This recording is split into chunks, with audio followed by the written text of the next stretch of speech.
Olá, eu sou Fernando Koyanagi e hoje eu vou mostrar para vocês como é que você faz, como você controla um volume digital por Wi-Fi, tá?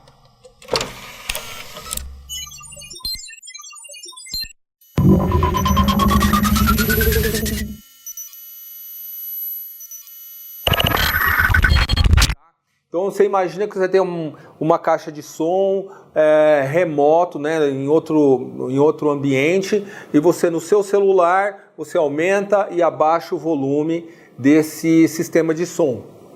E feito com o ESP32, tá? Então eu vou dar um exemplo aqui. Na verdade, esse exemplo que eu vou dar não funciona somente com volume, não. Ele pode até pegar um vídeo analógico, chavear vídeo analógico, mandar para um lugar, mandar para outro, tá? Ele é um circuito simples, né?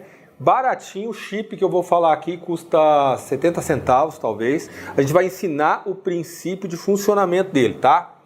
Então vamos lá. A intenção dessa aula: apresentar as chaves analógicas de estado sólido e possíveis aplicação. Utilizar o CD4066 para controlar um sinal, tá? Um nível de sinal. Implementar um controle via Wi-Fi para o 4066, que é esse circuito que eu falei aí, esse chipzinho de 14 pinos e muito baratinho. E ele já tem, é capaz desse chip aí ter uns 30 anos já, tá? Ou mais até. Bom, vamos lá, assiste a demo aí para você ver como é que ele funciona, tá? Bom, pessoal, aqui vocês podem ver o ESP, né, 32, e eu tenho o 4066 com esses resistores aqui, que são a minha rede de resistor. E depois eu tenho um amplificador de áudio aqui ligado nesse pequeno alto-falante. Aqui eu tô com o smartphone, né, e eu tô aqui com, ele tá no sinal 0. Eu vou colocar um nível aqui, ó, por exemplo, nível 3. Ó, então, não sei se dá para vocês ouvirem aqui um ruído. Eu vou colocar um nível maior, vou colocar aqui 9. Ó, tá mais alto o nível do áudio, tá? 11, 12, mais alto. Ó, o nível mais alto aqui tá 15, ó, tá certo? Ó, nível 15. Então, no nível 15 já aparece esse ruído, que é uma senoide que eu coloquei, onde eu controlo a intensidade a senoide, no caso é meu áudio, né? E eu controlo. Então o nosso exemplo aqui de hoje é esse, né? Como controlar um sinal analógico, tá certo? É isso aí, pessoal.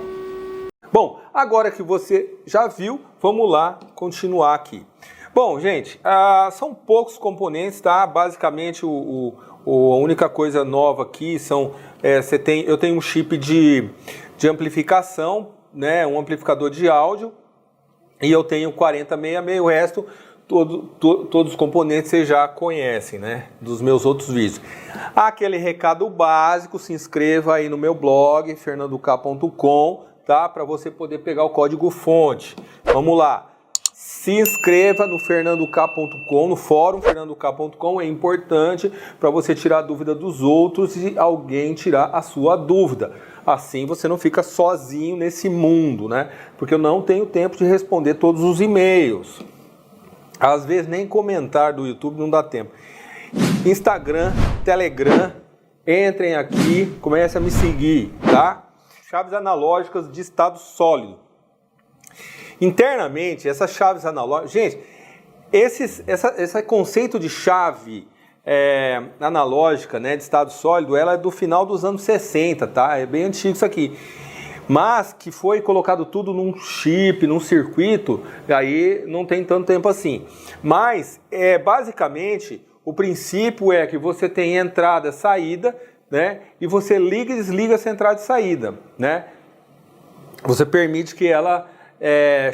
você consegue ligar e desligar um sinal, não só um sinal binário, né, um sinal 0 e 1, né, nível de tensão lógico, como nível de tensão analógico também, tá?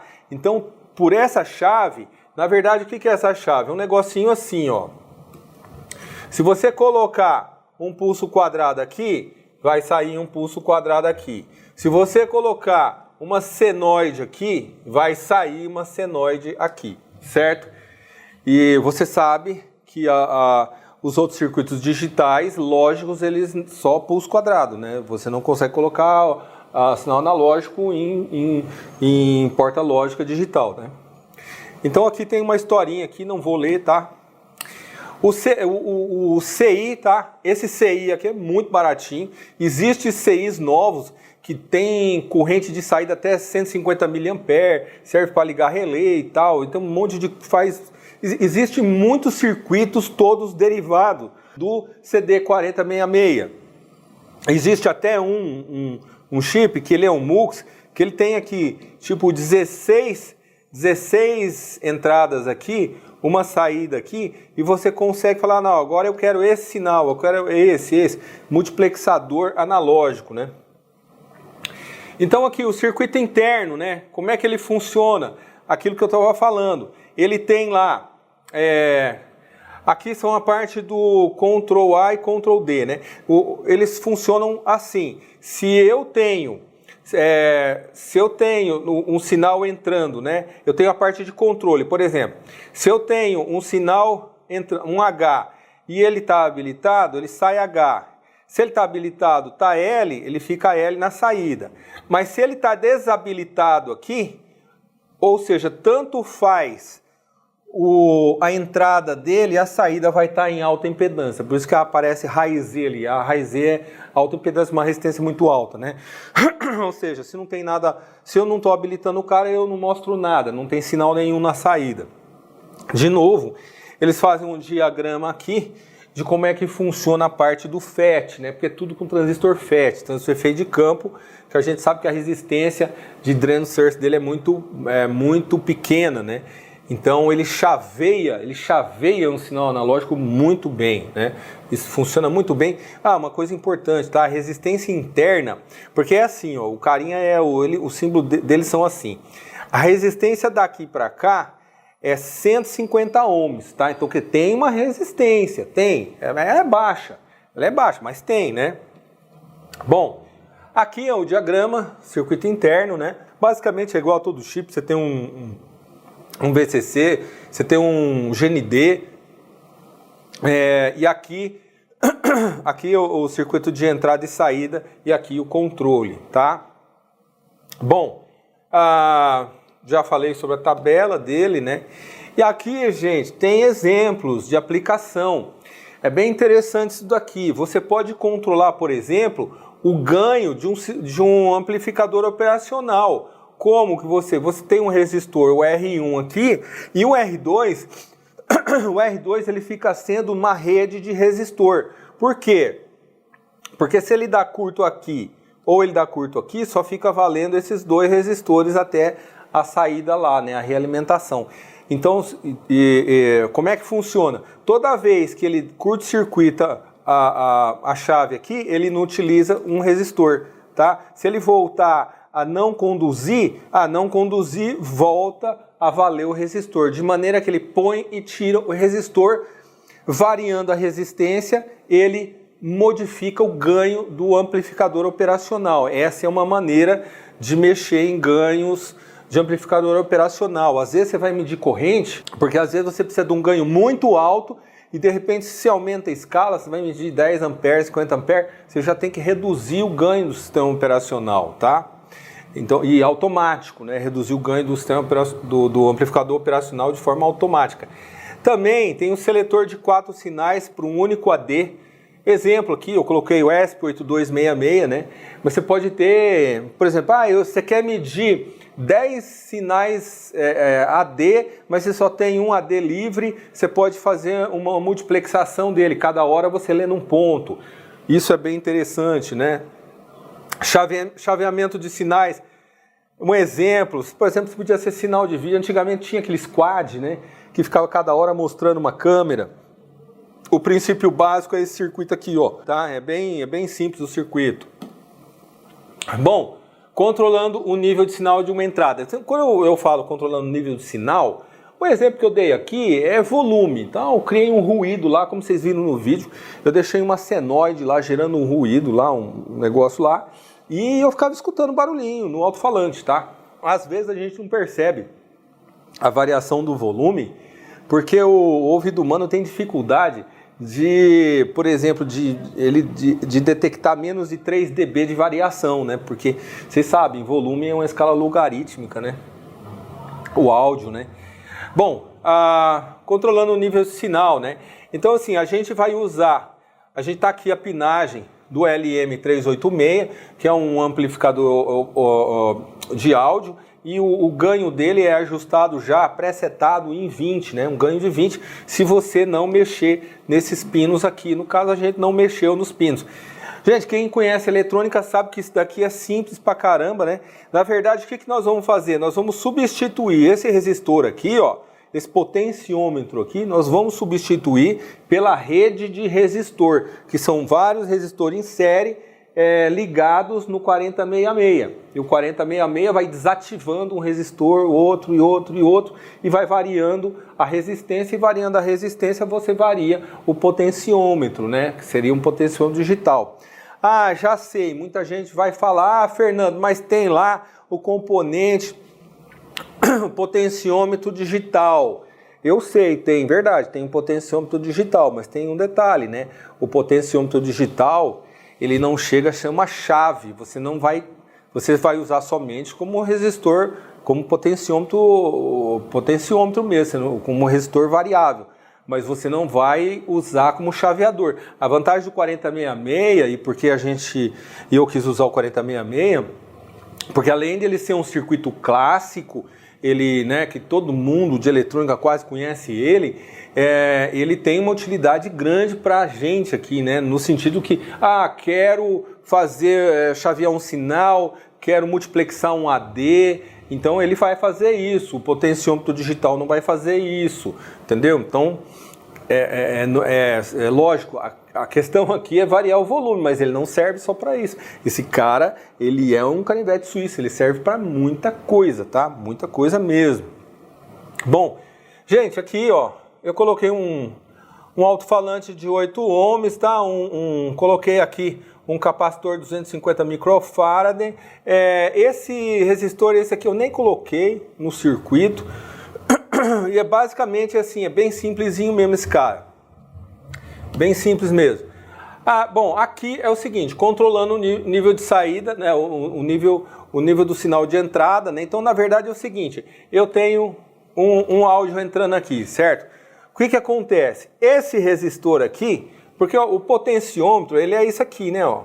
O potenciômetro não é um negócio assim, e aí você tem a parte do meio aqui, tá? O que acontece? Esses 4 resistores é a parte de baixo dele. Então você tem o quê? O circuito equivalente desse negócio é isso aqui, ó. É isso, isso e isso aqui. Aonde esse meio aqui, esse ponto aqui, ó. Esse ponto P aqui é esse ponto P aqui, ó. Tá? É aqui, ó. Tá? E o somatório desses resistores é esse resistor de baixo aqui. Vamos chamar, sei lá, esse cara aqui de um R2X, tá? E aqui de R1X, tá? Que no caso é R5, né? Não precisa nem colocar o R5. Esse cara é R5 aqui, e esse R2X aqui que eu coloquei, para não confundir com esse, é o somatório de todos esses caras. Tá entendendo? E quando você faz esse cara conduzir daqui para cá, você inutiliza ele. Porque daí o circuito faz isso aqui e para cá. E aí o que acontece? Você soma esse e esse. Entendeu a lógica? Você vai inutilizar, ou você deixa todos valerem, ou você vai inutilizando ou todos ou alguns. Assim, você vai criando a variação de valores nas resistências. Simples, né? A lógica é simples, não é nada complicado. Então, lembra? Então, na verdade, todo esse circuito aqui, ó, é o nosso potenciômetro. É um potenciômetro, é um resistor variável. Então, de novo, eu podia ter usado um resistor variável? Podia, mas o resistor variável é um componente específico. Esse cara é um componente genérico, ele serve para um monte de coisa, né? Então, eu quis mostrar isso, tem uma razão didática. Além do preço dele, é ridículo o preço dele, né? Ridículo. Nem dinheiro de bolso não é, né? O que você compra com 70 centavos? Acho que nada, né? Aí é o seguinte, gente. Vocês vão baixar, põe o o www.fernandoK.com. Lá no meu blog vai ter uma planilha Excel, aonde eu fiz o seguinte, eu já fiz a continha na planilha. Por quê? Eu peguei o valor binário, porque você concorda, ó, eu tenho 4 bits. Quantos números eu tenho com 4 bits? 16 números. Logo, eu tenho 16 valores. Você viu o tecladinho lá no meu smartphone, né? Eu tenho 16 valores de volume. Cada valor de volume desse, eu estou inutilizando uma sequência de resistor. Eu já fiz isso automático na planilha. 150 ohms é o que? A resistência interna do 4066. O que é aquele R5 lá? É 200 ohms, lembra aquele resistor de entrada? Como fosse potenciômetro? E aí, o que eu faço aqui? Eu faço uma tabelinha aqui, a soma da série, ó, tá vendo aqui? E fração no divisor. Eu tenho aqui, ó, os valores dos resistores, tá? Então, isso daqui já tá, é a forma como eu fiz a continha usando a planilha Excel, certo? Uma coisa que eu tenho que falar, eu até escrevi aqui, porque eu vou esquecer desse negócio. Como é que eu calculei esse negócio? Eu calculei para que o sinal de entrada não passe de 0,4 volt de pico a pico. Ou seja, se eu tenho uma senoide aqui, eu não posso ter um sinal maior nessa senoide de 4 VPP. Não posso. Por quê? Porque o LM386 reza que você não pode entrar com um sinal maior que isso, sob pena de danificar o circuito, entendeu? Então, por isso... E áudio, né? Você sabe que áudio é baixo. A amplitude da entrada, se você tirar, sei lá, se você for colocar no celular... Pega o teu notebook, não, o teu celular, e mede a saída de áudio dele, põe no osciloscópio. É mínima a tensão lá, tá? Bem pequena, tá? Gente, CD4066 versus potenciômetros digitais. Então, eu até falei aqui, eu dou exemplo, né? Tem uma família X9C, né? Tem vários potenciômetros, vários chips, circuitos. Eu vou gravar um vídeo, mais adiante eu já comprei, não chegou ainda. Eu vou mostrar um potenciômetro digital funcionando no ESP32, no Arduino, tanto faz, né? E ele é muito prático de usar, tem uma gama de valores, né, boa. Mas ele é só potenciômetro digital, ele não vai servir para outra coisa, né? Então, assim, eu quis mostrar, por isso que eu quis mostrar o 4066. Então, assim, eu não quero estabelecer comparação, sabe? Mas por que não usa potenciômetro digital? Por questão didática. Aqui, por questão didática, que conhecer o 4066 é importante porque, por exemplo, você pega lá, você tem um AD livre. O caso do 8266, o caso tem um AD. Imagina que você tem 16 coisas para lerem analógico e só tem um AD. Esse fulano aqui resolve isso. Põe 4 chips desse e você vai conseguir ler 16 valores, né? Lógico que você tem que multiplexar. E tem um outro chip que já faz isso, faz a multiplexação. De modo que você gaste...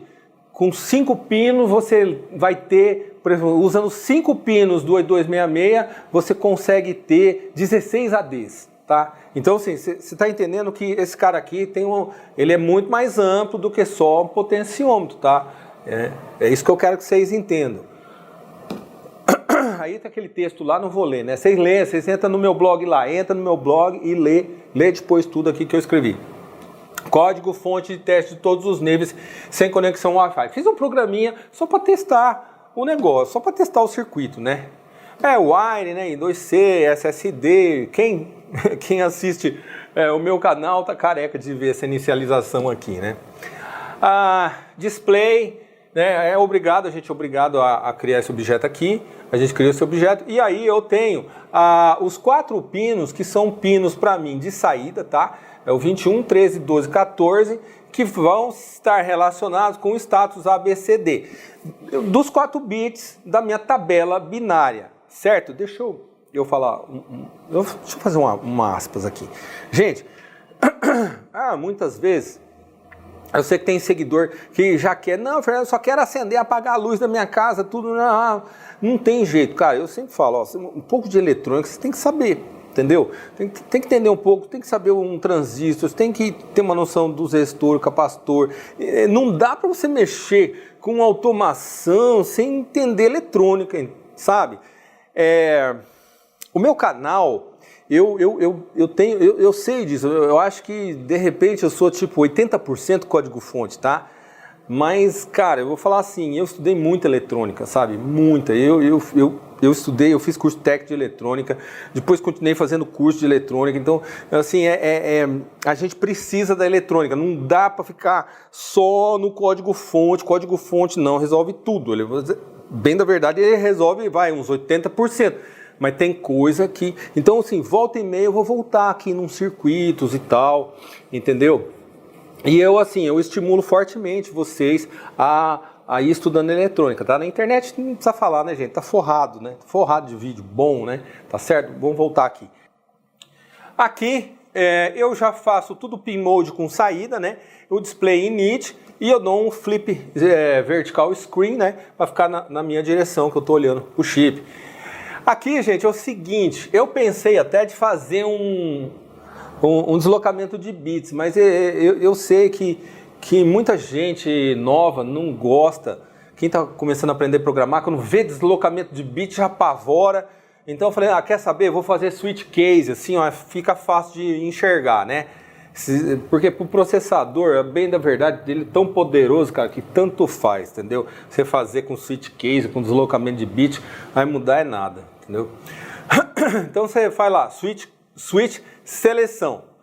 No case, por exemplo, o que pode ser o valor da tabela? Ou pode ser 1, ou 2, ou 3, ou 4, até número 15, ou de 0 a 15, eu tenho 16 números, tá? Então o que eu faço? Eu não coloquei um por um aqui, já coloquei o último aqui, né?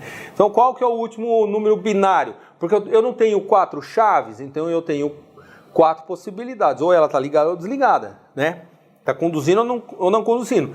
Então o que eu faço aqui? O último é o 15. Então switch 15, se for 15, eu ponho o status de A dentro do 1. Assim por diante. Vou preenchendo tabela binária. Só faço isso, tá? O que eu faço aí? Depois eu pego, depois que eu vi qual o número que eu quero lá, eu dou um digital write pin A, status A. Só que agora que vem o negócio aqui. Isso aqui é a minha chave. Se eu coloco o cara aqui, 1, né?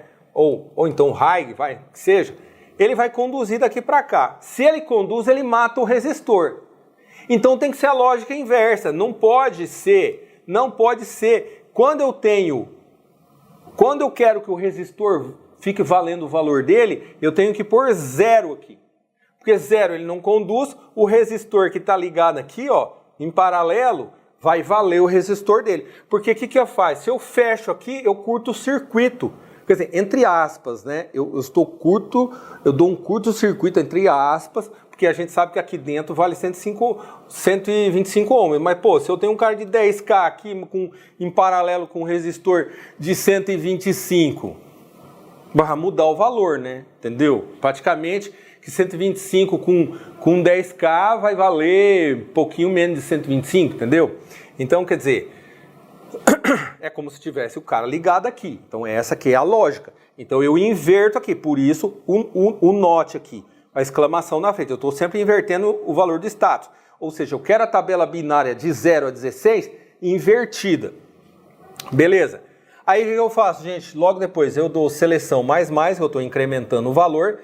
If seleção for maior que 15, eu não quero, né? Porque eu tenho que contar até 15. Aí se for seleção igual maior que 15, eu volto para 0 e continuo no loop. Continuo, tá? Aqui, o que acontece, gente? Se logo que eu ligo, eu verifico o tempo.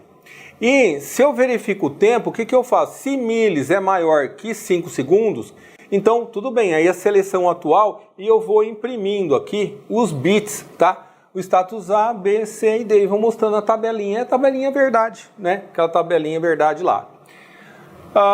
Código fonte que é mostrado na tela inicial. Ajuste de nível com 4066, USB Wi-Fi LoRa, né? Transfere buffer para display, né? Que quando você dá display, ponto display, aí é que ele mostra. E você dá um delay de 100 milissegundos, né?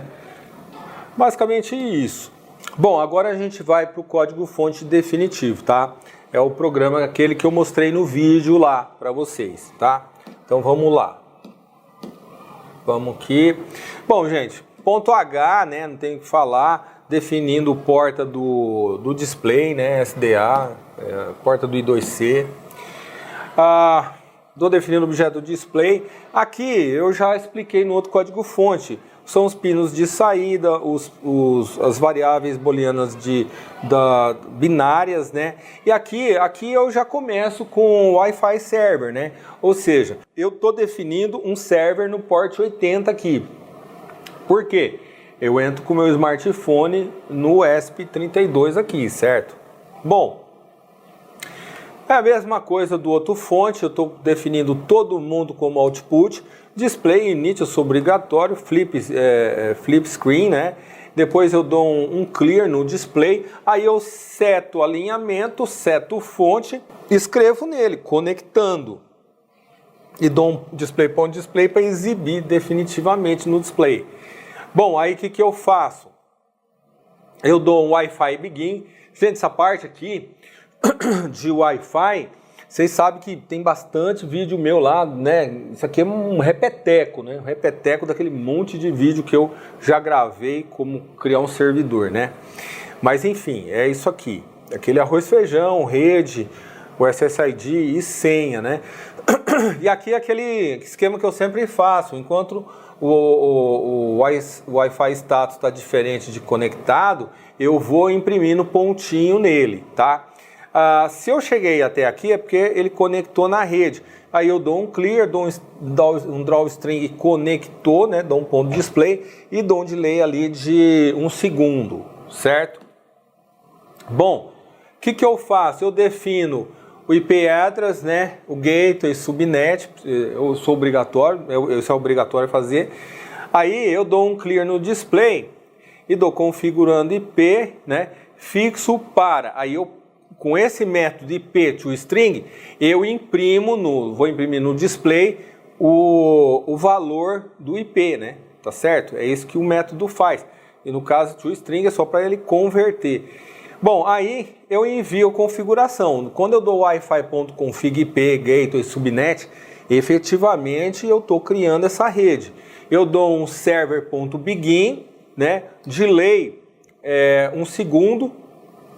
Aí eu dou clear, dou o string server name, imprimo de novo o meu IP local e dou um ponto display, né? Para ele mostrar, exibir lá no display, tá? Aí eu entro no loop, gente, loop, tá?